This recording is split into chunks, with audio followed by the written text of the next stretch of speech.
O que é ser feliz?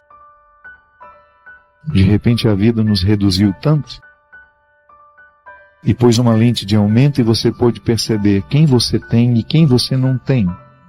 Quem você ama e quem você não ama ainda. Qual o relacionamento que é maravilhoso e qual o relacionamento que é destrutivo. A lente de aumento está aqui.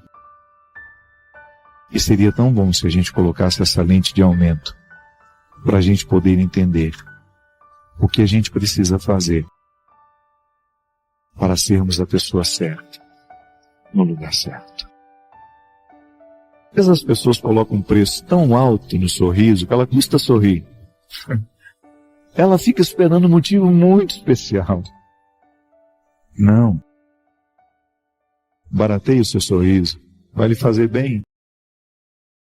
Comece a sorrir com mais facilidade. Não espere grandes ocasiões para celebrar. Nós não temos todo o tempo do mundo. Não há nada mais triste do que ver as pessoas precisando sepultar os seus amores sem se despedirem deles. Cobre menos pelo seu sorriso. Eleja qualquer motivo para você escancarar essa janela da alma. Comemore melhor as coisas. Não espere grandes oportunidades para você festejar. Às vezes nós ficamos esperando muito. Vamos esperar o aniversário de fulano de tal, o fim do ano. Não. Não sabemos quanto tempo nos resta. E é tão mais inteligente a gente celebrar o momento presente sempre que nós tivermos motivo para isso. Mas estamos sem dinheiro, não importa. Comer um pão na chapa, um café com leite, bem acompanhado, é muito melhor do que estar num banquete de pessoas estranhas. Celebre na pobreza, celebre na simplicidade, mas celebre. Celebre no hospital, mas celebre. Celebre no asilo. Busque qualquer oportunidade que você tiver de abrir um sorriso em alguém. Com o seu, é meio caminho andado. A maneira mais fácil de despertar um sorriso é sorrindo também. Cobre menos pelos seus sorrisos. Sorria com mais intensidade, com mais frequência. Porque o sorriso... Eu não quero perder tempo mais. Se eu tiver algum relacionamento de amizade, de fraternidade, de companheirismo, que seja para me ajudar a andar os caminhos de dentro. Tenho ficado mais seletivo com aquilo que eu quero viver, porque eu acho que o mais bonito é isso. Estar sempre atento. Certa vez perguntaram a Buda: você é um santo? Você é um Deus? Você é um anjo? E ele respondeu: nada disso. Eu sou apenas um homem desperto. E nós precisamos viver despertos, cada vez mais conscientes de que o tempo que nós temos é o tempo presente. E eu preciso estar inteiro aqui agora, porque é a única forma responsável de viver. Permita que hoje o amor de Deus lhe recorde do valor que você tem. Às vezes as nossas batalhas são tão árduas que a gente vai esquecendo do valor que a gente tem. Por motivos que desconhecemos ou que até sabemos por alto. Fracassamos tanto. E os nossos fracassos nos fazem esquecer do valor que nós temos. O que eu mais encontro vida afora são pessoas que não se sentem dignas do amor de Deus. Ouse acreditar que não há nada, absolutamente nada, que você tenha feito na sua vida que possa modificar a decisão que Deus tomou um dia de lhe amar até o fim. Ouse acreditar. Perdoe-se. Não é justo com você levar no seu coração esse acúmulo de fracassos, de erros. Não importa como você esteja hoje, mas esteja em Deus. Com medo, mas esteja em Deus. Pode ser que o medo que você sente, a sua angústia, tenham lhe feito esquecer da presença dele na sua vida. E você pode me dizer, nem à igreja eu tenho ido. Muito pior que não ir à igreja é não ir a você. É não estar em você. Recolha-se. É neste lugar que Deus mora. É neste lugar que Deus está. É nesse lugar que Deus permanece e não vai embora. Tome consciência da presença de Deus na sua vida. E peça que Ele expulse de você os seus medos, as suas angústias, a sua tristeza, a sua depressão. Por mais que você tenha se sentido sozinho, você não está. Quantas vezes eu não podia ser acompanhado por ninguém? É a pior solidão de se sentir. Quando a sua dor é tão grande que nada, nem ninguém pode lhe acompanhar. Não é o outro que pode lhe salvar. É aquela solidão que você experimenta, que por mais que o outro queira lhe ajudar, ele não pode. Há solidões que somente nós podemos curar. Acordando esse Deus que está dentro de nós. Ou melhor, acordando o conhecimento de que Ele está dentro de nós, porque Ele nunca dorme. Ele nunca dorme. Acorde para essa certeza que Deus está dentro de você. Que não há nada que você possa viver.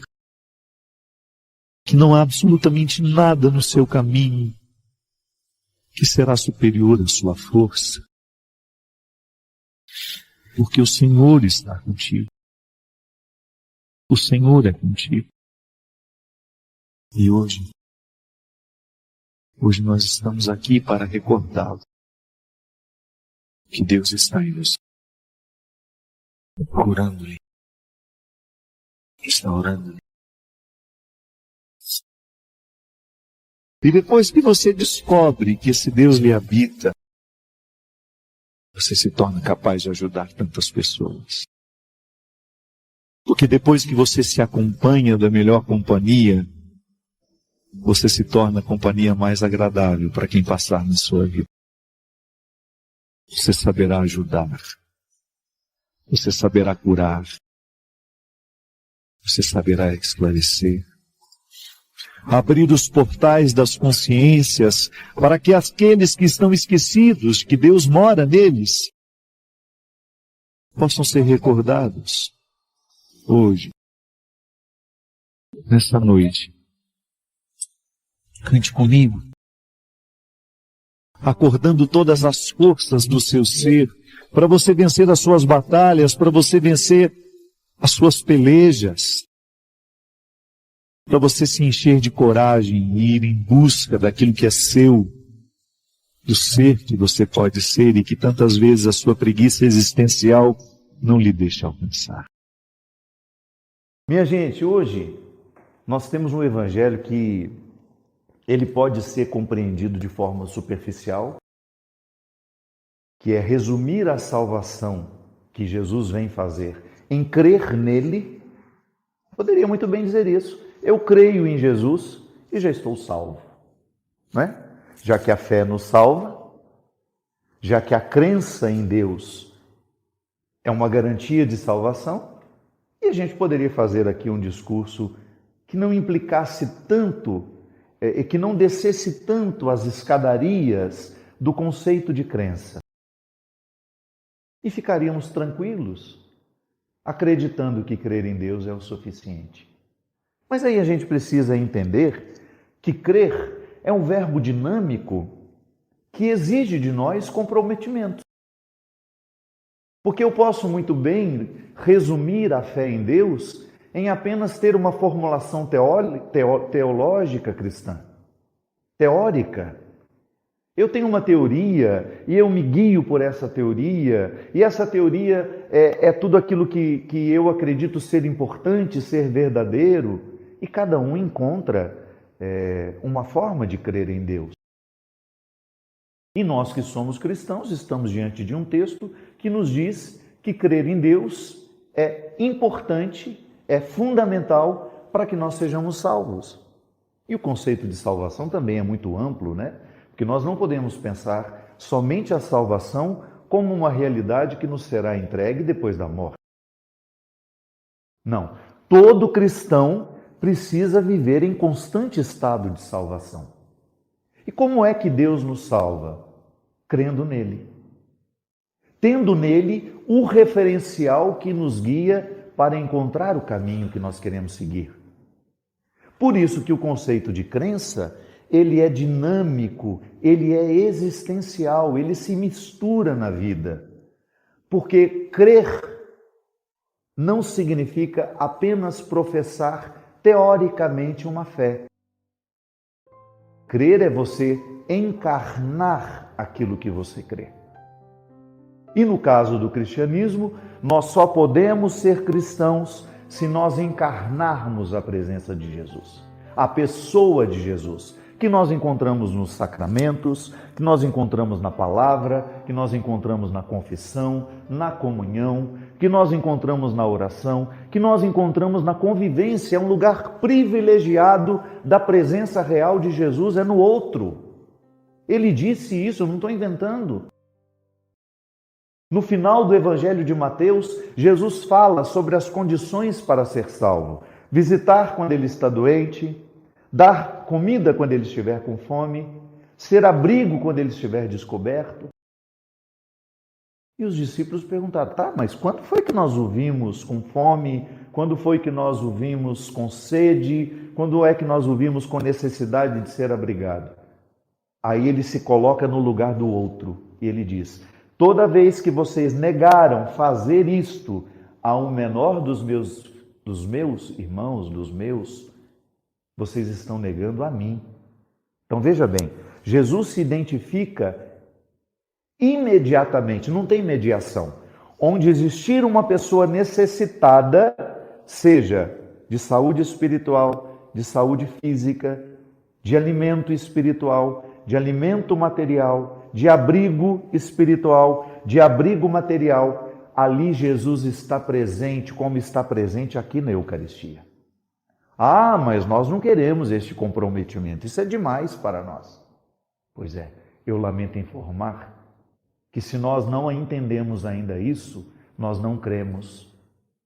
Porque crer não é apenas repetir fórmulas teológicas, não é apenas saber a catequese de cor, é você encarnar a proposta de Jesus. E a proposta de Jesus é que cada um de nós pudéssemos ser, onde estamos, com quem estamos, a sua presença real. Então ele está naquele que ajuda, ele está naquele que recebe.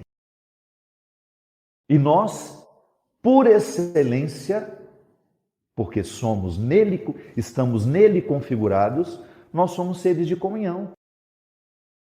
Crer em Deus é levar o seu desejo para o mundo. E é muito interessante porque na primeira leitura fala isso, né? Que nós somos de cabeça dura. Temos dificuldade de entender, mas muito. A gente entende de Deus aquilo que nos convém. Nós estamos muitas vezes adaptados a um cristianismo mastigadinho, fácil de ser engolido, glamourizado muitas vezes, vaidoso. Quantas vezes nós nos percebemos dentro de um cristianismo repleto de vaidade espiritual? Nós somos melhores que os outros, nós somos salvos e os outros não. Quantas vezes você encontra crente, não estou dizendo evangélico não, viu? Que quando eu cresci, Onde eu cresci, toda vez que falava crente, era o povo evangélico. Não, crente é todo aquele que crê. Então, quando você encontra um crente vaidoso, que se sente melhor que os outros, que se sente mais especial que os outros, esqueceu, perdeu tudo do cristianismo. Já se perdeu do cristianismo há muito tempo. E a crença não está movendo o coração para o lugar em que ele precisa, para onde ele precisa ser movido. Não. Nós não podemos simplificar o cristianismo e transformá-lo numa teoria que não transforma a nossa vida. Precisa transformar a nossa vida. Precisa transformar o nosso coração. A experiência que nós fazemos de Jesus, ela vai se desdobrar em atitudes depois. O que adianta eu vir aqui, comungar, participar lindamente, cantar, ouvir o sermão, ouvir as palavras, sair daqui e ser uma pessoa insuportável por onde eu for? Se eu não sou um ser de comunhão, de que adianta eu participar da Eucaristia, eu ter os meus sacramentos em dia, se no dia a dia eu não diminuo a onda de ódio que está pelo mundo? Eu estou sendo incoerente. Toda vez que eu assumo ser um instrumento do ódio, e é assim que o diabo ganha o seu lugar no mundo, quem legitima o diabo no mundo somos nós. Quando permitimos que as porções diabólicas que são inevitáveis dentro de nós se multipliquem muito mais do que as porções de bondade. Porque todos nós temos as porções de bondade. Ninguém é totalmente ruim e ninguém é totalmente bom. Agora, tudo está criando, recriando e multiplicando. Quando eu opto por ser uma pessoa que legitima a presença do ódio no mundo, naturalmente eu estou deixando de legitimar a presença do bem. Não tem como eu fazer as duas coisas. Em algum momento da sua vida, você conseguiu ser uma pessoa boa e ruim ao mesmo tempo? Ao mesmo tempo, não. Às vezes você pode ter tido a oportunidade de, em frações de segundo, passar da maldade para a bondade, ou o contrário também. Da bondade você passa numa fração de segundo à maldade. Por quê? Porque tudo na vida é uma escolha. Até quando nós não escolhemos, é escolha. Infelizmente. Quando eu não estou escolhendo, alguém está escolhendo por mim. Quando eu acho que estou no imperativo da minha vontade, alguém está tomando conta dela. E é justamente isso que tem acontecido. O episódio que é tão recente, do Vini Júnior, sofrendo aquela atitude horrorosa, num estádio repleto de pessoas que saíram de casa para se divertirem. Aquelas pessoas saíram de casa porque elas queriam ver futebol. Tem gente que não tem distração melhor que o futebol. E de repente, quem começou? Certamente foi uma pessoa que deu o primeiro grito racista, preconceituoso, maldoso, diabólico. E aquilo foi ganhando corpo, a ponto de são imagens estarrecedoras. Dá-nos a sensação de que o estádio inteiro está gritando ofensas àquele menino que saiu de casa para jogar o seu futebol. É um exemplo fácil de entender como é que o diabo ganha o poder de agir no mundo. Quando uma pessoa legitima a sua presença e, movido pela maldade, tem atitudes que ferem, que machucam, que traem. E aí isso vai ganhando adeptos, vai gerando conexões. E de repente, por isso que a multidão é tão perigosa. Porque uma multidão, ela pode facilmente se transformar num instrumento de ódio. O contrário também é verdadeiro. De repente faltou no meio daquela multidão alguém que gritasse o diferente, que gritasse um elogio, e que outras pessoas começassem a gritar um elogio àquele menino. Mas não. Infelizmente, naquele momento, o que prevaleceu, o que venceu, foi o ódio, foi o preconceito, foi o racismo. E nada nos empobrece mais do que, como pessoas, do que nós nos sentirmos superiores às outras. Inclusive religiosamente, que é justamente o que nos fala aqui. Por que eu estou dizendo isso? Porque muitas pessoas creem em Deus, não do mesmo jeito que nós, não com a mesma intensidade que nós, e às vezes já alcançaram resultados muito melhores do que nós.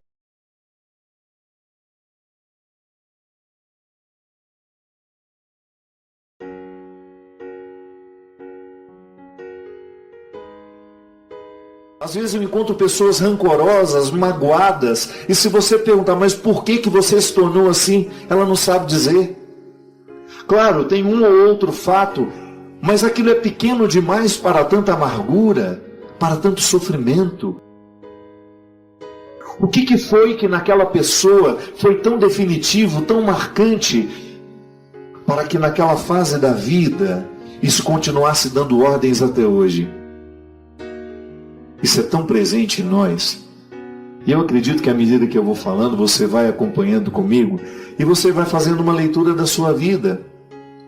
Quantas inseguranças de hoje você não consegue entender? Guardar rancores, guardar ressentimentos, é você declarar-se na condição de um baú de lixos, onde tudo que não presta continua ali, porque nunca se joga fora.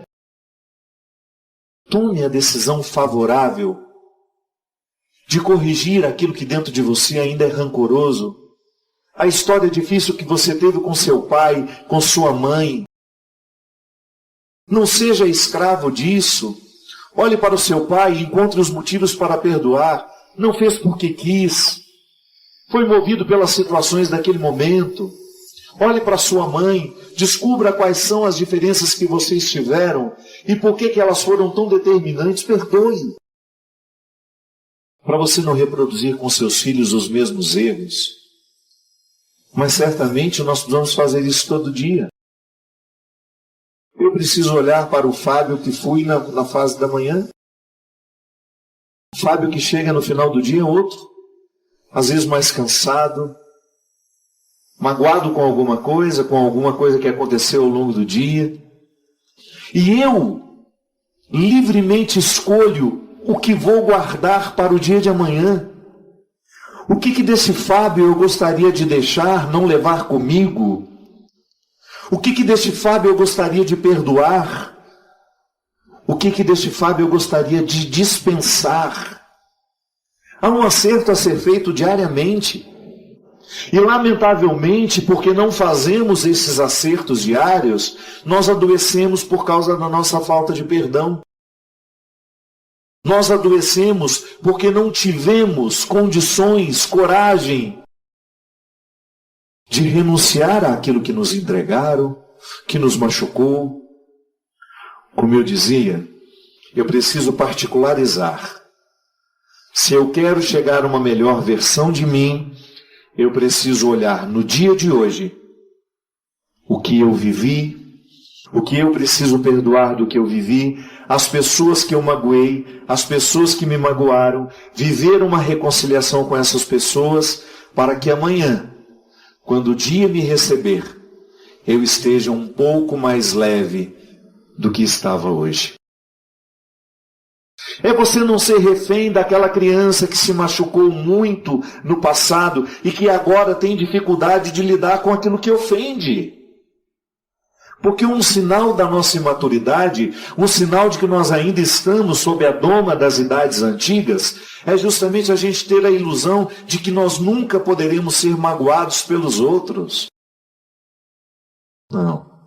Seremos magoados, seremos traídos, seremos injustiçados, Sim, faz parte da vida. Lamentavelmente, nem todo mundo está vibrando numa frequência de amor, de bondade, de respeito pelos outros, de solidariedade.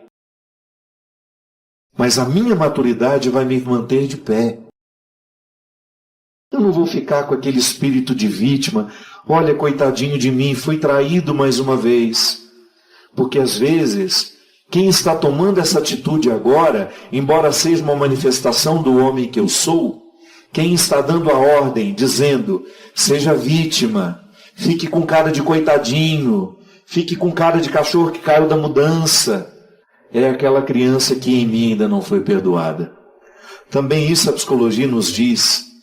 Tudo que nós não curamos em nós, nós tendemos a reproduzir nos outros, a impor aos outros. Isso é muito cruel, porque nós perdemos a feliz oportunidade de fazer a nossa vida valer a pena. Sim, eu nunca, na minha vasta experiência, nos muitos encontros que a vida já me proporcionou como padre, eu nunca encontrei uma pessoa ser feliz, porque ela escolheu ser rancorosa, magoada, inimiga do perdão. Ao contrário, as pessoas mais felizes que eu encontrei na minha vida são aquelas que estão reconciliadas com elas. São aquelas que fizeram as pazes com as fases da vida que foram difíceis. São aquelas que resolveram se reconciliar com seus familiares, com aqueles que lhe impuseram sofrimentos, com aqueles que lhes traíram, com aqueles que lhes enganaram, porque entenderam que a forma mais inteligente de viver é plantando e semeando gratidão. A gratidão nunca florescerá num coração que odeia. A gratidão nunca poderá crescer numa consciência, numa mente ocupada por ódios e ressentimentos. Quando você se livra dos pesos daquela criança, você fica livre agora para olhar nos olhos daquele que lhe ofenderam, dar um sorriso, sem cinismo. Não se trata de ser cínico. E dizer, vai em paz, está tudo certo. Você não me deve nada. Não ficou nada. Nenhum ressentimento, nenhuma mágoa, porque eu faço questão de fazer esse exercício. Ele é de inteligência, ele é de liberdade interior, ele é expressão de bom gosto.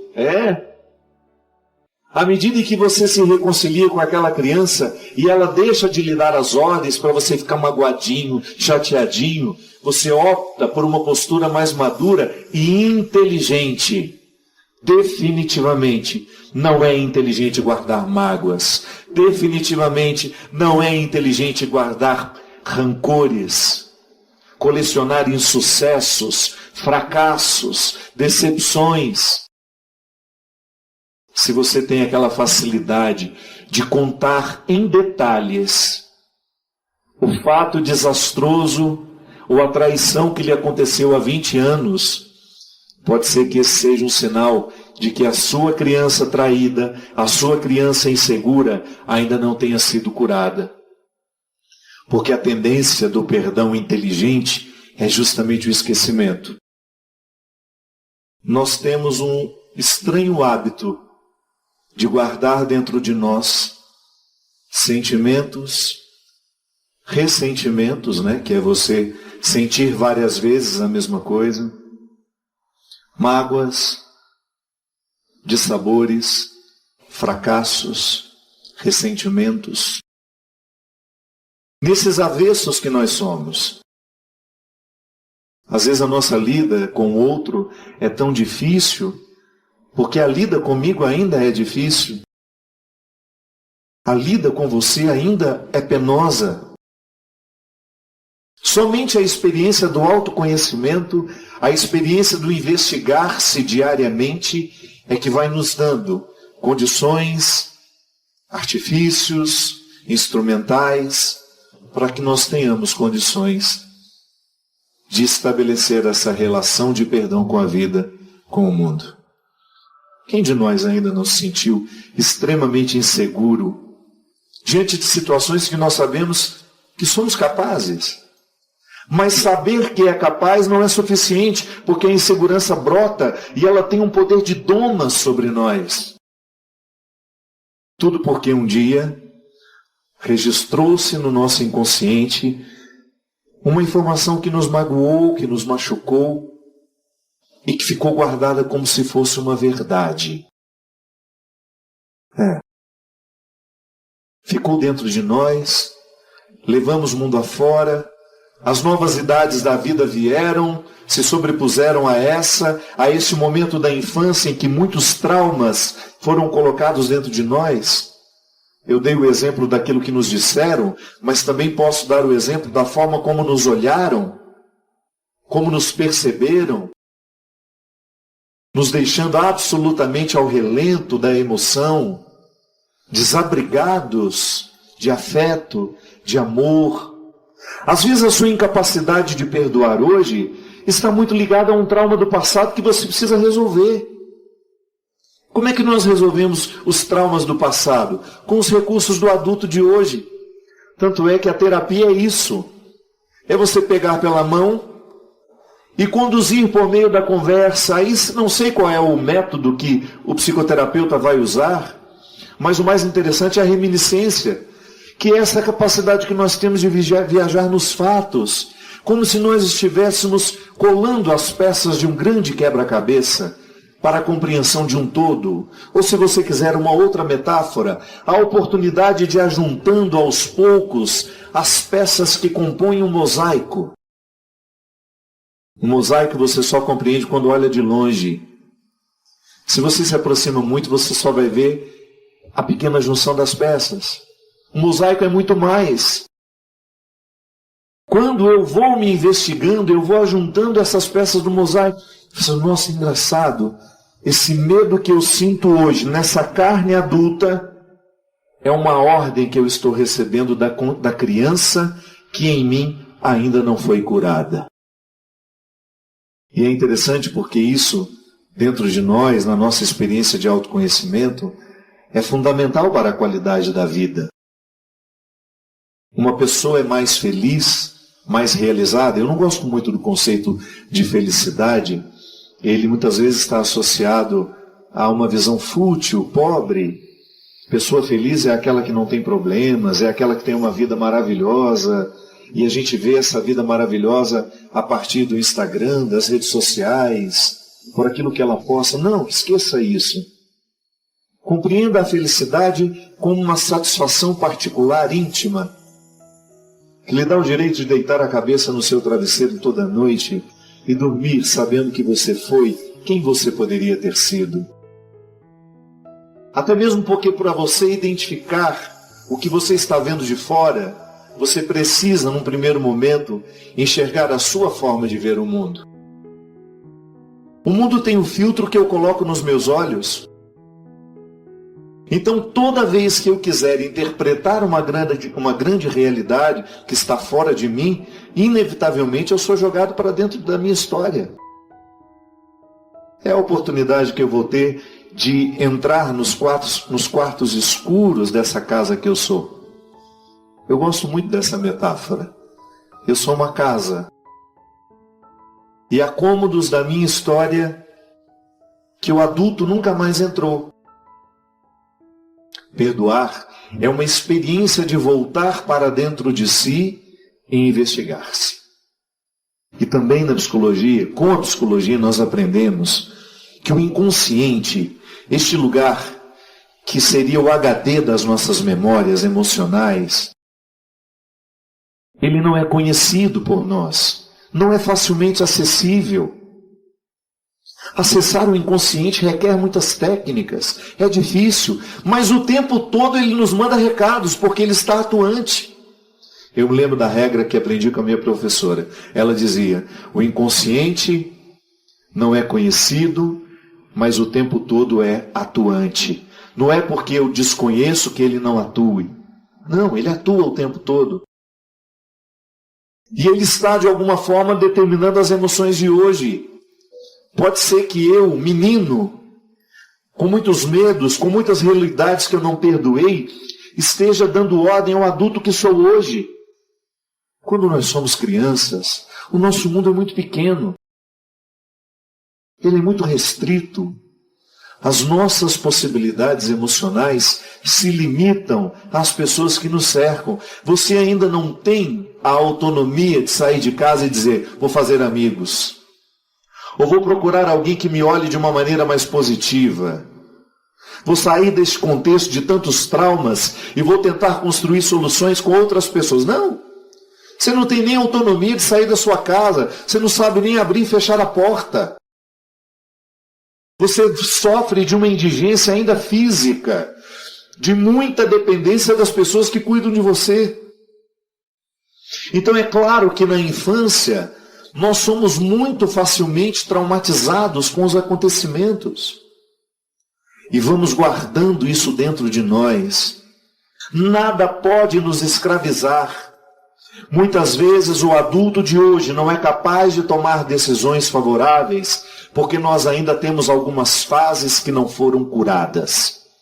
Muitas vezes o adulto de hoje não consegue viver o perdão e a reconciliação porque dentro de nós existem crianças que estão muito machucadas e feridas. E não é inteligente manter essas crianças dentro de nós.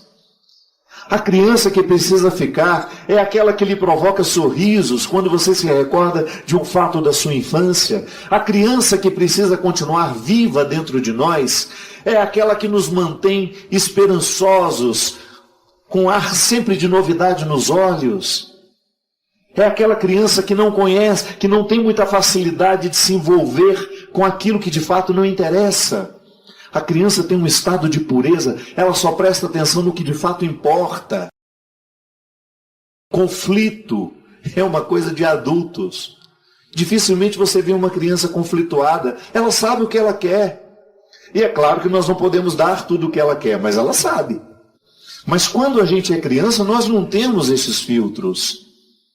É por isso que é tão perigoso educar uma criança, ou ter crianças perto de nós, nos observando viver. Às vezes nós dizemos coisas horríveis, sem perceber que estamos ferindo, e aí traumatizamos muitas vezes as pessoas. Um dia, porque não tínhamos ainda esses filtros da maturidade, provocaram muitas feridas emocionais dentro de nós, nos chamando de burros, incompetentes. A gente assimilou aquela informação, ela veio de pessoas que nós amávamos, que nós admirávamos, não tínhamos os filtros para passar essa informação e desmenti-la. E registrávamos aquilo dentro de nós. Aí o tempo passou, aquela criança que era indefesa, incapaz de criar um recurso de retórica, não foi capaz de desmentir quem a traumatizou naquele momento. Aí de repente hoje, percebe em si uma sequência de inseguranças que nós não sabemos onde começa e onde termina. E a impossibilidade de ser quem eu posso ser hoje está numa parte da minha vida que não foi reconciliada, que não foi perdoada, num lixo emocional que eu não joguei fora, uma realidade que eu não soube metabolizar, internalizar, organizar, colocar no lugar. Sim, em muitos momentos da minha história, a dificuldade do homem presente está associada ao menino do passado. Quando nós éramos crianças, nós não tínhamos os filtros da maturidade. A gente acreditava em tudo em que nos diziam. Hoje, se uma pessoa diz que você é burra, se você tiver maturidade, você vai arregimentar tudo aquilo que você sabe da sua inteligência, e a fala do outro é apenas uma opinião que pode lhe determinar a medida da sua imaturidade, à medida em que você for imaturo. Mas se você tiver uma maturidade, se você sabe que você é inteligente, que você tem competências, a acusação do outro vai soar apenas, pode até lhe magoar, lhe deixar chateado, mas não é determinante. Você tem um filtro por onde essa fala passa e não demora muito em você Sim, se todos nós tivéssemos a oportunidade de pegar esse microfone hoje e dar o nosso testemunho, certamente nós teríamos aqui inúmeras falas, revelando lembranças que são doídas, situações que não couberam dentro de nós. Eu preciso de um terapeuta para poder conhecer essas fases que em mim precisam ser perdoadas? Pode ser que sim. Mas não deixe tudo nas mãos do terapeuta. Seja também o seu próprio terapeuta. Viva de forma terapêutica. Eu tenho tido muito cuidado de fazer com que as minhas amizades sejam terapêuticas. Sim, eu quero ter pessoas que me ajudem a chegar à minha verdade. Eu não quero ter pessoas que me alienem ainda mais do que eu já sou. Eu quero ter pessoas ao meu lado que me façam ter coragem de olhar que para mim é o mais vergonhoso. Eu tenho que ter pessoas que me ajudam a me reconciliar com os meus fracassos, a ter uma lida mais saudável com essas idades da vida que tantas vezes me impedem de viver o perdão, de viver a reconciliação e de achar a nova versão que eu posso ter de mim. A experiência do perdão, ela é muito difícil por isso. Só é possível perdoar quando há a autoridade do conhecimento. Simplifique isso. Você tem uma mágoa contra uma pessoa. Às vezes aquela mágoa foi causada por um momento difícil que você viveu com aquela pessoa. E você estava tão refém de si mesmo que você foi incapaz de perceber que aquela pessoa não teve a intenção, ou se ela aparentemente estava mal intencionada, não era inteligente da sua parte guardar aquela ofensa, guardar aquele rancor, porque você estava naquele momento, ao guardar aquela mágoa, escolhendo a pior parte da vida. Que você poderia muito bem dizer, eu não perdoo porque eu tenho motivo para não perdoar. Isso é uma forma irracional de compreender a ofensa. Isso é uma forma de você continuar dando autoridade àquele que lhe ofendeu. Porque enquanto você não perdoa, o que você está fazendo é dando autoridade a quem lhe ofendeu. Continua ferroando, continua machucando. O perdão, ele tem o poder de nos libertar disso. Não significa que você vai retomar a amizade com aquela pessoa. Não significa que você vai abrir um novo espaço na sua vida para ela. Não. Existem situações que mostram exatamente as pessoas que devem estar com você e as que não devem estar com você. Mas o fato é que até quem não deve estar com você, você precisa ter autoridade sobre este fato. E a melhor forma de ter autoridade sobre o fato é perdoando, é dizendo, olha, não precisamos continuar juntos, mas aqui não há mágoa. Se eu me encontrar com você, vou lhe tratar muito bem. Não quererei o seu mal. Farei de tudo para que você não entre na lista daquelas pessoas que eu tenho o péssimo hábito de maldizer. Te colocarei dentro de mim de um modo a me ensinar. Olha, aquela pessoa foi tão cruel comigo, mas eu aprendi com ela. Isso é perdoar. É porque às vezes nós não temos muito conhecimento disso e às vezes precisamos pagar terapeutas para a gente aprender essas regras. Aquilo que você está vendo de mim hoje é apenas um ser obedecendo a um outro ou a muitos outros que eu já fui e que não estão resolvidos dentro de mim. Toda vez que eu penso em perdão, toda vez que eu falo da minha capacidade ou da minha incapacidade de perdoar, eu estou falando intimamente, primeiramente, da capacidade que eu tenho de me reconciliar comigo. Porque se eu não me reconcilio comigo, se você não se reconcilia com você, dificilmente a gente será capaz de se reconciliar com os outros. Perdoar é reconciliar-se. Eu preciso perdoar em mim o Fábio que não deu conta de muitas coisas. Você precisa perdoar em você a mulher, o homem, que tantas vezes não foi capaz de cumprir com aquilo que lhe foi pedido. Perdoar é você viver reconciliado consigo. É a primeira instância de todo perdão. Aliás, a instância de toda a realidade humana tem origem em cada um de nós. Isso não é um pensamento egocêntrico, não é uma forma irresponsável de compreensão da realidade, não. Sempre que você quiser compreender o mundo, compreenda-se. Sempre que você tiver o desejo de ter um olhar sobre uma determinada realidade, veja-se. Você, eu, precisamos diariamente fazer a mesma cena. Colocar à mesa ou na cama, onde você se sentir mais à vontade, as fases da vida. Autoconhecimento é isso. É você ter a oportunidade de saber quem foi você quando criança. Quais eram os seus medos?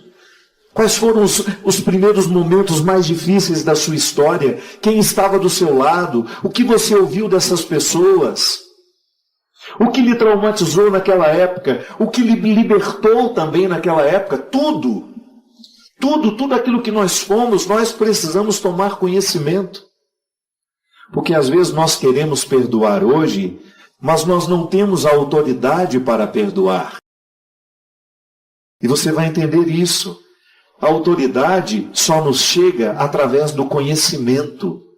Eu só posso perdoar algumas fases dentro de mim e me livrar dos pesos que elas me impõem nos dias de hoje, se eu tiver condições de conhecer isso. A psicologia nos ensina isso. O que é o trauma? É uma realidade que não cabe dentro da gente. O trauma é todo e qualquer acontecimento que a nossa emoção ou a nossa capacidade emocional não é capaz de resolver naquele momento. Claro que na infância, volto a dizer, por não termos os filtros da maturidade, os filtros da inteligência, do discernimento, do bom senso, nós somos muito mais facilmente traumatizados do que na vida adulta. Hoje, quando você sofre uma perda, quando você sofre uma ofensa, uma traição, você tem recursos emocionais que lhe ajudam a sair disso. Você tem amigos que vêm, lhe falam, lhe convidam a sair. Você tem os recursos da sua profissão. Você pega alguma coisa para fazer, vai ocupar a sua mente, vai tentar reconstruir o fato dentro de você e você segue. Eu sei que a fórmula não é mágica e se fosse nós não acreditaríamos nela. Eu nunca acreditei nas fórmulas mágicas. Mas essa fórmula é eficaz. Se você escolher perdoar, por mais difícil que seja, se você escolher arrancar de si, da sua mente, os sentimentos nocivos, estragados, que tantas vezes geram a sua conduta, a sua maneira de pensar, de falar e de sentir, você obterá um resultado lindo. Você chegará com muito mais facilidade a essa versão nova de si mesmo. É o que eu desejo, do fundo do meu coração. Que você continue inédita a si mesma, para si mesma, buscando no seu dia a dia pensar as realidades que ainda precisam ser perdoadas, as pessoas que ainda precisam ser reinterpretadas, para que tudo isso deixe de ser um entrave na sua realização pessoal. Eu tenho um profundo respeito pela condição humana. A mim sempre foi muito instigante ter a oportunidade de chegar ao cerne de uma pessoa. É claro que tudo aquilo que nós enxergamos de fora é apenas uma parte. É apenas um detalhe do todo que aquela pessoa é. Quando nós estamos diante de uma pessoa, nós não temos ideia de tudo aquilo que fez parte da sua história, de tudo aquilo que foi metabolizado, bem vivido, esquecido, ou então colocado no lugar da memória que nos ajuda, mas também não temos ideia de quantos fracassos aquela pessoa carrega em si. Quantos sofrimentos, quantas lutas, quantas batalhas. Eu nunca tive a compreensão de destino na minha vida ou na vida de quem passa por mim. Eu sempre gosto de entender como um processo de liberdade, que às vezes me aparecem com mais facilidades, mas eu tenho liberdade de escolher. Eu escolho aquilo que me faz mal, eu escolho aquilo que me faz bem, e o destino a gente vai construindo assim, Adriana. A gente não tem controle de tudo, mas a gente sabe que quanto mais conscientes a gente estiver, quanto mais a nossa intuição estiver aberta, isso é um fruto da espiritualidade, você ter a sua intuição mais dilatada, nós chamamos isso de estado de presença, né? Que é quando você está de fato onde você está. Você tem a percepção das pessoas. Você consegue saber se aquela pessoa é do bem ou não, se aquilo é bom para você ou não. Então esse estado de alerta é o primeiro passo para que as nossas escolhas sejam mais favoráveis. Então eu acho que viver é sempre escolha. Não tenho o controle do que eu escolho, mas eu faço de tudo para escolher bem, porque eu sei que quando eu escolho bem, o retorno disso é mais favorável. Quanto mais a gente vai se compreendendo, mais a gente vai se tornando livre, inclusive para chegar à conclusão de que levar este peso não é inteligente. Por que às vezes é tão difícil você convencer uma pessoa de jogar o rancor fora? Porque a pessoa que precisa decidir ainda não é a adulta de hoje que a gente pode enxergar. Quem precisa ser convencida é a menina que um dia foi machucada, que um dia foi magoada, que um dia foi abandonada, que um dia foi traída. Sim, são as fases da nossa vida que nós precisamos mergulhar nas águas do perdão. Às vezes eu me encontro com algumas pessoas com quem eu me desentendi na vida e elas tentam lembrar o que aconteceu. Eu tenho, graças a Deus, uma lembrança curta para o que não foi bom. Como é que foi mesmo? Por que a gente brigou? Qual foi o motivo? Não lembro mais. Sinal de maturidade. Sinal de que quem deixou de mandar em mim, quem deixou de dar ordens a mim, é a criança. Você poderia dizer, padre, isso só é possível quando eu faço uma terapia? Não. A terapia é até um momento muito importante deste processo. Mas eu tenho aprendido, e isso para mim é vida espiritual, que não tem nada a ver com religião. Vida espiritual não é um privilégio de religiosos. Vida espiritual é tudo aquilo que me inspira, tudo aquilo que sopra sopro dentro de mim, que me mantém em pé.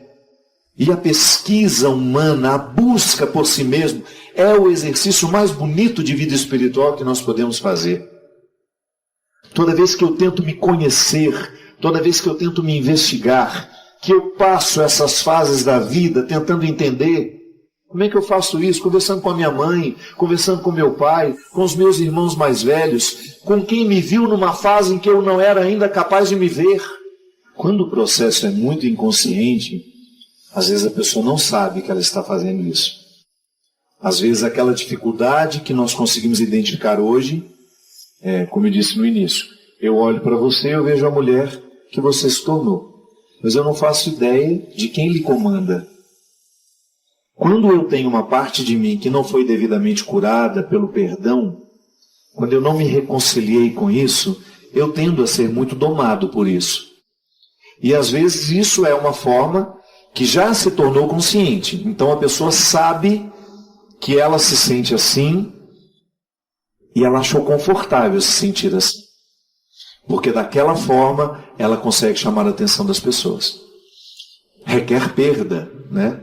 Requer saber perder. Então tá bom, eu vou abrir mão desse coitadinho que eu sou, desse menino que o tempo todo está chorando, pedindo atenção. Consequentemente, fico mais na necessidade de agir, de tomar decisões. Essa semana, Adriana, eu estava falando, não tem muito a ver, mas eu vou trazer porque é uma forma de explicitar o quanto muitas vezes nós somos comandados pela criança que somos. Eu digo que eu tenho profundo amor por arquitetura. Eu amo uma casa bonita, eu amo uma igreja bonita, um teatro bonito. Mas eu comecei a observar que quando nós adultos sentamos com os arquitetos para fazer um projeto da nossa casa, quem senta com eles geralmente são as crianças carentes que ainda somos, que precisam de muitos metros quadrados para se sentir bem na vida. E eles nadam de braçada, porque aí constroem casas enormes que vão nos dar uma manutenção terrível e a gente vai usar alguns poucos metros quadrados daquele ambiente. Mas na verdade a casa muito grande, a casas com portas enormes, com salas imensas que dá para abrigar 70 famílias lá dentro, é um pouco fruto da decisão da criança imatura que está dentro de nós. Porque se eu estivesse, claro, eu posso muito bem ser livre e querer uma casa grande. Mas aí é o adulto que está decidindo. Não é a criança carente que nunca teve nada e que agora tem, que precisa mostrar para os outros que ela é poderosa, que ela subiu na vida, que ela venceu a pobreza. Não, é disso que eu estou dizendo. Um trabalho que a gente precisa fazer com muitos, e eu faço isso comigo o tempo todo, e muitas pessoas que me procuram para uma direção espiritual, é isso. Tenha coragem de reconhecer em você aquilo que é cômodo manter. Há pessoas, eu acho que quem nos assiste sabe muito bem do que nós estamos falando, descobriu o estado de vítima como um lugar confortável, porque é a partir daquele estado de vítima que ela chama a atenção das pessoas. Mas isso não é viver, isso é semi-vida. Viver é você ficar livre disso. Inclusive para, no momento se você quiser fazer um charme, chamar a atenção de alguém, você está livre e consciente disso. Olha, eu vou fazer um charminho aqui para chamar a atenção do meu marido hoje, ou do meu namorado, da minha namorada. É livre até mesmo para decidir isso. Mas quando isso é um processo inconsciente, é muito sofrimento, porque a pessoa tem aquela postura e não sabe exatamente como fazer para mudá-la. Então nós, na experiência de perdoar e sermos perdoados, eu não tenho dúvida, quem perdoa, embora a voz seja do homem de hoje, quem está de fato perdoando é a criança que em mim ainda tem necessidade de chamar atenção para as suas dores, para os seus traumas, para os seus sofrimentos.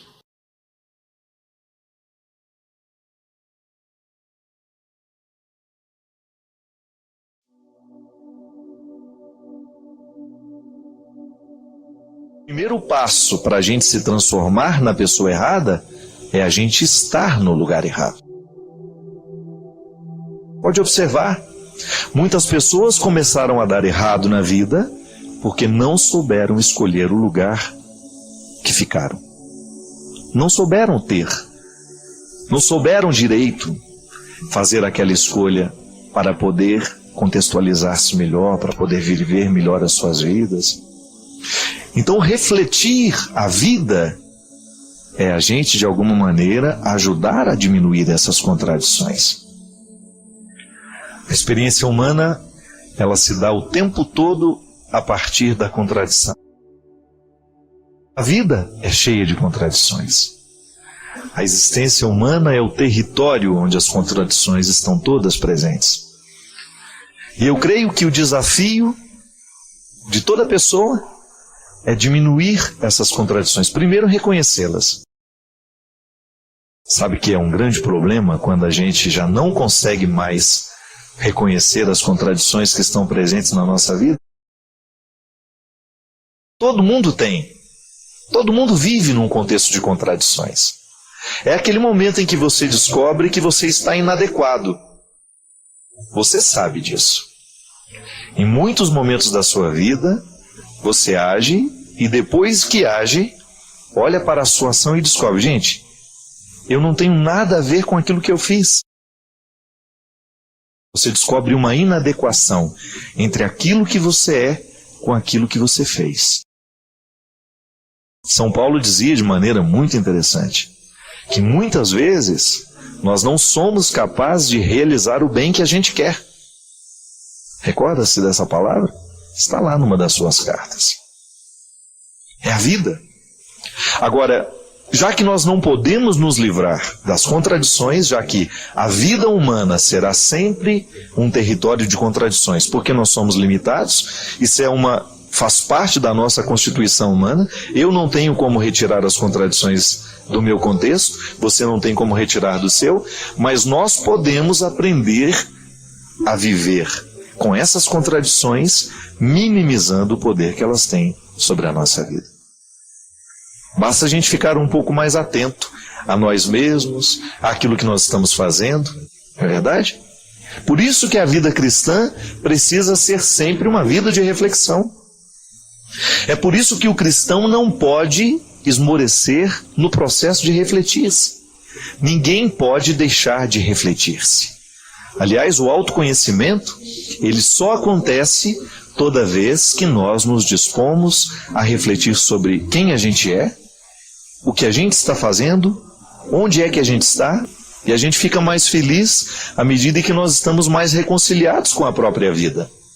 Significa que toda vez que eu diminuo essas contradições, toda vez que eu começo a identificar que eu estou em consonância com a vida, estou vivendo o movimento certo, eu começo a ficar mais satisfeito. E é natural que seja assim. Toda vez que a gente consegue dissolver um pouco as contradições do mundo, do contexto que nos cerca, nós ficamos mais felizes. É como se você estivesse um pouquinho mais encaixado no seu lugar. Não para ficar acomodado, mas para sentir-se confortável. Cada vez mais eu me convenço disso. Ser feliz é a gente viver confortável na gente mesmo. É você estar satisfeito, sendo quem você é, fazendo o que você está fazendo, estando ao lado de quem você está, acreditando no que você acredita, trabalhando onde você realmente se identifica. É assim que a gente diminui as contradições, né? Quando você descobre que você pode ser melhor, que você não precisa viver essas contradições o tempo todo, que você pode buscar uma coerência maior e que o processo de crescimento ele consiste em você iluminar constantemente a sua vida para você identificar onde é que estão as suas incoerências e a partir dali você fazer uma mudança. Um exemplo. Quantas vezes você fica inadequado com uma pessoa? Você sente que está desagradável estar com aquela pessoa? Alguma coisa de errado existe entre você e ela. Existe uma inadequação. Nós, quando somos cristãos e nos pautamos na verdade de Jesus, que acreditamos que o amor é que é a solução para o mundo, o que nós vamos fazer? Diminuir esse processo de incoerência dentro de nós. Vamos tentar melhorar. Vou dar passos, vou fazer esforços para que eu possa ter uma convivência com a pessoa que está do meu lado. Você já imaginou se toda vez a gente levasse isso a sério, o nosso local de trabalho seria tão melhor, não é verdade? Muitas vezes nós passamos um dia inteiro de trabalho pesados, sentindo o coração desagradável, pesado. Por quê? Porque nós estamos vivendo uma incoerência ali dentro. E de repente quando você se abre, quando você se permite a fazer as pazes com esse contexto que está desagradável, é como se você retirasse um peso de dentro de você. É por isso que a gente acredita que o perdão é uma atividade, né, poderíamos dizer assim, terapêutica. Porque toda vez que a gente perdoa, a gente diminui a incoerência. Você diminui a contradição. Já que nós queremos estar de bem com o mundo, eu não posso permitir que no meu ambiente de trabalho eu trate mal as pessoas que estão ali. Que eu seja um empecilho para a felicidade do outro. Sabe, minha gente, isso é muito sério. De vez em quando, se a gente não toma cuidado, a gente se transforma num empecilho da felicidade do outro. É tão ruim quando você descobre que alguém está sendo um empecilho para a sua felicidade, às vezes por pura maldade. O outro, de repente, joga sobre você uma série de coisas ruins. De repente o outro começa a depositar em você todos os ódios que ele tem, todas as indisposições que ele tem. É tão ruim, não é verdade? Então, se a gente sabe que isto é ruim, por que a gente vai fazer com o outro? Não é verdade? Se a gente não gosta quando o outro nos maltrata, quando o outro nos humilha, se a gente não gosta quando o outro nos trai, quando o outro mente para nós, por que nós vamos fazer a mesma coisa? Se nós não gostamos de ser desprezados, por que nós vamos desprezar? E aí, quando a gente toma essa consciência, Jesus vence dentro de nós. E essa é a grande meta de todo cristão, é fazer Jesus vencer. Hoje, sobre as minhas maldades, sobre as minhas mazelas, eu quero que Jesus seja vencedor. Hoje, sobre as minhas mesquinharias, eu quero que Jesus seja vencedor. E quando a gente começa a levar isso a sério, Deus atua de maneira tão interessante no nosso coração, que Ele até nos fortalece para enfrentar um pouco mais as dificuldades, os desajustes do mundo. Porque a gente precisa estar um pouco imune a tudo isso, né? Senão a gente sofre demais. Diminuir as contradições. Pode ser que hoje o seu coração esteja necessitado disso. Ai, Padre Fábio, hoje eu estou pesado, esses dias eu estou pesado. A vida tem sido difícil para mim. Pode ser que a razão seja essa. Você está inadequado. Você está com muita contradição dentro do coração. E o coração, para ser feliz, ele precisa estar, no mínimo, lutando para vencer as contradições.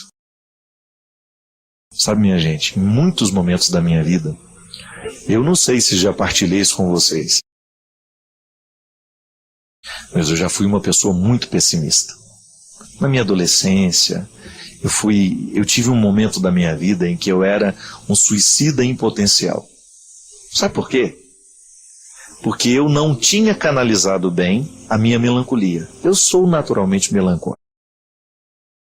Eu fico naturalmente, eu me entristeço com muita facilidade, da mesma maneira como me alegro também com muita facilidade. Então todos os meus sentimentos são muito extremados, eu preciso tomar muito cuidado para eu ter um equilíbrio emocional no meu dia a dia. Porque eu costumo dizer que eu não tenho cercas. Tudo que é ruim me atinge muito e tudo que é bom me atinge muito também. Eu sou um território que não tem muito cercado. Tudo chega com muita força sobre mim. Eu precisei e estou precisando o tempo todo aprender a lidar com esse meu jeito de ser. Mas eu identifico que hoje, nesse tempo da minha vida, nesses últimos anos, Deus tem me dado uma graça muito grande de aprender a lidar com tudo isso.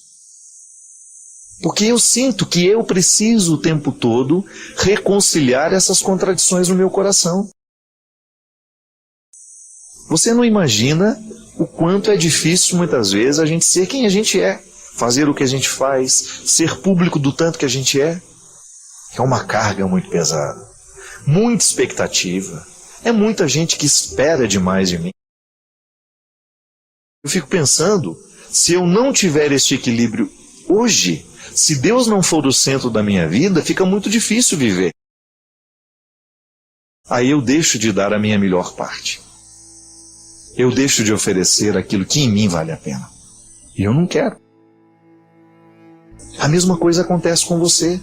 Numa escala diferente, numa proporção diferente, mas acontece. Você também tem um mundo ao seu redor esperando de você.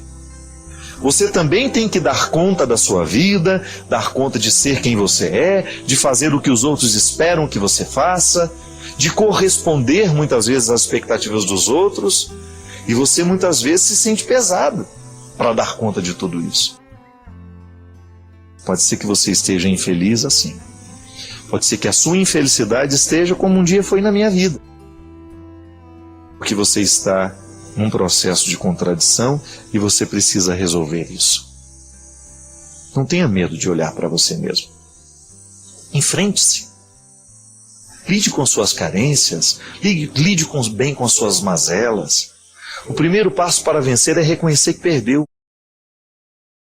O primeiro passo que a gente precisa dar na direção da vitória é reconhecer que a gente está perdido. Que a gente não deu o que tinha que dar. Que a gente não se empenhou o tanto que tinha que se empenhar. E aí, Deus brota com muita força no nosso coração, sabe por quê? Deus prefere os honestos. Por pior que seja o seu estado, por pior que esteja hoje o seu coração, se você se aproxima com honestidade diante de Deus, tenha certeza que você será muito bem recebido por Ele. Porque Deus gosta de gente assim, verdadeira, sem máscaras, sem hipocrisias. Tem contradições aí no seu coração? Não se preocupe. No coração de todo mundo tem. O que você não pode permitir é que elas prevaleçam sobre o seu desejo de mudar. Todos nós estamos mergulhados em contradições. A vida humana é assim.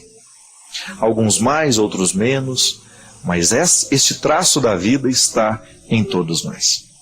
Nem sempre fazemos o bem que nós queremos fazer. Nem sempre somos o ser humano que a gente gostaria de ser. Deixe que hoje Deus venha ser o seu auxílio. Permita que hoje Deus venha entrar na sua história, na sua vida, para lhe ajudar, para lhe colocar no caminho certo.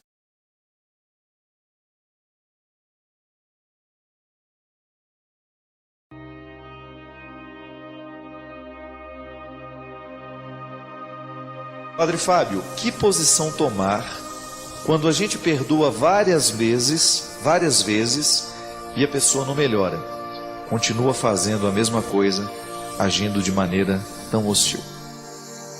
Minha filha, a dinâmica do perdão, ela sempre... Primeiro, a gente não tem que contar quantas vezes a gente perdoa. A gente sempre vai perdoar por um motivo muito óbvio. A pessoa tem um valor para a gente. O maior desafio do perdão é quando você percebe que, ao não dar um jeito e continuar fazendo as coisas erradas, você precisa ter atitudes que possam conscientizar essa pessoa do mal que ela comete, com ela e com os outros, né? Então, perdoar não é só dizer eu perdoo você.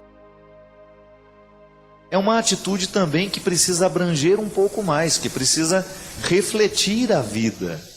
Porque o perdão não é uma atitude mágica. Não é uma regra simples de ser vivida, porque ela tem toda uma dinâmica existencial. A regra do perdão passa o tempo todo pela análise da vida que nós estamos vivendo, daquilo que estamos fazendo para machucar, para ofender, né? E aí, muitas vezes, o que a gente precisa é ser um pouco mais duros no momento em que a gente perdoa, colocando também algumas regras. Olha, desculpa, você me machucou nisso, naquilo. Eu gostaria de estabelecer esse limite, porque eu não quero mais, não lhe darei mais o direito de me magoar dessa forma. E o outro tem que entender que a sua palavra é verdadeira, que você também não pode colocar essa regra e não dar autoridade para essa regra, né? Muitas pessoas não mudam com a gente porque a gente não muda também na maneira como nós exigimos esse respeito. Agora, o perdão, quantas vezes eu preciso perdoar? Quantas vezes eu tiver motivos para isso? O que eu mais temo é que às vezes a relação vai se desgastando tanto que a gente perca o amor que tem um pelo outro. E ao perder o amor, ao perder o respeito, a gente perde a vontade de perdoar. Então o grande desafio é esse. E você que está pisando na bola demais com alguém, cuidado. Ainda essa semana no avião, um jovem entregou um bilhetinho para mim, e na hora que eu li, ele estava dizendo assim que ele estava muito triste porque ele tinha perdido a namorada dele. E aí ele confessou por que perdeu a namorada. Então ele dizia assim: padre, eu pisei muito na bola com ela e ela se cansou disso. E eu agora estou lutando para recuperar, mas não está fácil. Então veja bem, aqui nesse caso, alguém tomou consciência de que estava pisando na bola, de que não estava agindo corretamente, não estava sendo fiel, não sei que tipo de fidelidade era, né? Que às vezes nós somos infiéis de outras formas, não é só traindo o outro, né? Infiéis às vezes na própria maneira como compreendemos o outro. E aí ele estava chateado com ele mesmo, precisando restabelecer dentro dele o sentimento de perda. Ele precisava admitir que perdeu e restabelecer dentro dele um sentimento de esperança de que poderia reconquistar a menina. Só que agora Ele estava sofrendo as consequências de não ter sido capaz de dar valor no perdão que ela tantas vezes concedeu a ele. Então são duas dinâmicas diferentes. A dinâmica de quem concede o perdão é fazer de tudo para manter vivo o amor que tem dentro do coração. Porque se o outro continuar errando, a gente vai ter que ter reservas de amor para continuar ajudando. Agora, do outro lado, o que está recebendo o perdão, o que está sendo beneficiado pela misericórdia, precisa também tomar um posicionamento, né? A gente não pode ficar agora relaxado, acostumado, o outro me perdoa, então eu vou fazer tudo sempre errado. Não. Até mesmo é uma forma de comprometer-se com o amor que você recebe. Amar implica obrigações, né? E ser amado também implica obrigações. Se eu sei que aquela pessoa me ama, que ela tem um respeito por mim, que ela tem um carinho por mim, isso tem que modificar o jeito como eu a interpreto, o jeito como eu lido com ela. Eu tenho que ter mais tato para não deixar a minha pior parte prevalecer. E esse é um trabalho de todo dia, minha gente. É um trabalho de toda hora, porque conviver não é fácil. Nós sabemos que a dinâmica do perdão é muito necessária à vida humana, é porque nós somos frágeis e nós cometemos muitos erros. Nós não conseguimos fazer o bem, São Paulo já dizia isso, não conseguimos fazer o bem que a gente quer fazer, e muitas vezes fazemos o mal. Agora, o que a gente não pode desanimar, né? A gente tem que ter sempre diante de nós que a experiência humana, por mais dolorosa que ela seja, ela sempre vale a pena. Nós não podemos desanimar da vida. Precisamos ter sempre essa coragem de reinventar todos os dias os nossos significados, os nossos motivos, né? Olhar para essas pessoas que nós amamos e renovar o nosso compromisso com elas. Os nossos amigos, você que é casado, você que tem namorada, renovar os nossos compromissos com os nossos pais. Isso é tão fundamental. A vida de uma família é mais feliz à medida em que as pessoas renovam os seus vínculos. Se você não renova, você corre o risco de cair na mesmice, nessa rotina que muitas vezes estrangula o sentimento, que atrofia, igual o músculo, né? Se você não faz exercícios para o músculo, ele vai atrofiar. O organismo não vai gastar energia com o músculo que não está funcionando. Então você tem 1000 músculos no braço aí, não sei quantos músculos tem. Quantos músculos você tem no braço? Não sabe não, né? Pois é. Vai ficar maior o músculo que você mexe com ele, que você exercita. Por isso que levantar peso faz com que o braço cresça, né? Porque você vai recrutar fibras musculares que antes estavam adormecidas. Então todo mundo tem um potencial para ficar com uma musculatura mais resistente, mais viva, né? Digamos assim. Mais tonificada. Agora, meu amigo, se você deita no sofá, faz um balde de pipoca, um balde de Fanta e vai assistir a sessão da tarde todo dia, e não está nem aí para os músculos que você precisa pôr para exercitar, para eles ficarem dinâmicos e tonificados a vida inteira, você corre o risco de chegar um momento em que esses músculos estarão fracos, você vai cair com mais facilidade, você vai sentir muitas dores. O amor é a mesma coisa. É um músculo que, se você não exercitar, morre. Morre não, fica escondido lá, dormindo lá, tranquilinho no canto da... Deixa que as outras fibras trabalhem, né? Eu não acredito que esse seja um objetivo de vida nosso, né? Eu acredito que, para a nossa vida ter qualidade, nós temos que descobrir o tempo todo os pequenos gestos que podem fazer essa qualidade acontecer. O amor que nós amamos é feito de pequenos gestos. É uma atenção que nós damos, é um telefonema que nós fazemos, é uma palavra que nós oferecemos, é uma atenção, é um gesto, um presente, uma lembrança, enfim. O amor em família, ele carece o tempo todo desses exercícios que fazem a família ser forte. Da mesma maneira como o exercício fortalece o músculo, o amor fortalece a família.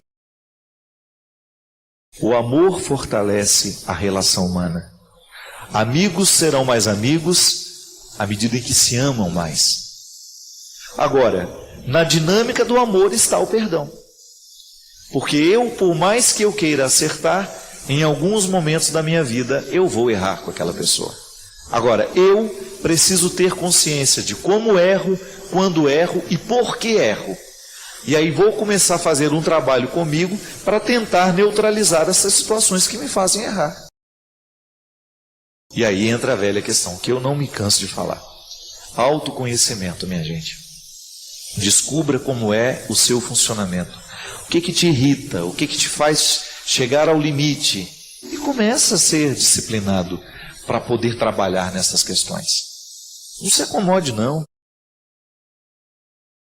Não deixe se acomodar, assim como muitas vezes se acomoda o músculo do nosso corpo, que já não quer fazer mais nada, que já se entrega à fraqueza. Não, nós vamos ser muito fortes, em todos os sentidos. Nós vamos ter disposição interior para amar, para perdoar, quantas vezes necessário for. Agora, eu preciso ter disposição para evitar a mágoa. Essa é a grande questão. Muitas vezes nós queremos que o outro nos perdoe, mas nós não temos disposição de evitar o que magoa. Aí a gente se justifica, eu sou assim mesmo. Eu sou assim mesmo é uma frase que só combina com gente morta. Escreve lá no defunto e fala, eu sou assim mesmo. E o defunto tem todo o direito de ser assim mesmo. Ele só vai mudar para pior, ele vai desfazer tudo que está ali. Agora a gente... Quantas vezes eu encontro pessoas que ficam se justificando nos seus comportamentos agressivos? Atrás disso. Não mexam comigo porque eu sou assim mesmo. Eu sou explosivo, eu sou isso, eu sou aquilo. Por favor, mas você não precisa ser a vida inteira assim.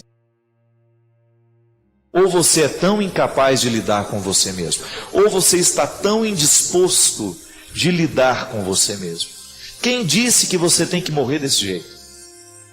Não tem que se acomodar. Ou então você não acredita na força de Deus. Eu olho para mim, sabe? Ainda hoje estava falando sobre isso. Eu olho para mim, o menino que eu era, tímido, medroso. Eu continuo tímido hoje, mas eu trago isso sob controle. Porque a minha missão me pede isso. Eu não tenho o direito de ser um padre amordaçado nos meus medos. Senão a minha missão não tem qualidade. Eu não posso dizer, eu sou um padre e não prego, não vou fazer a minha homilia, eu não vou orientar o povo. Eu não tenho direito de fazer isso. Então eu preciso fazer a minha luta pessoal contra as minhas fraquezas e a favor das minhas virtudes. Então veja bem, essa palavra, eu sou assim, não mudo, só serve para quem já morreu. Não admita que você utilize essa expressão para se justificar. Não se justifique dos seus erros. A pior coisa que tem é você conviver com uma pessoa que não assume que errou e fica justificando o tempo todo para ela mesma e para os outros por que errou. Tudo bem, o perdão está aí para ser dado, para ser oferecido, mas a gente precisa saber que o perdão tem que nos motivar a atitudes concretas de mudanças. Eu preciso cada vez perdoar mais e ter menos necessidade de ser perdoado. Esse é o nosso projeto de vida. Porque quando Deus modifica o nosso coração, Ele nos dá muita disposição para perdoar e nos dá força.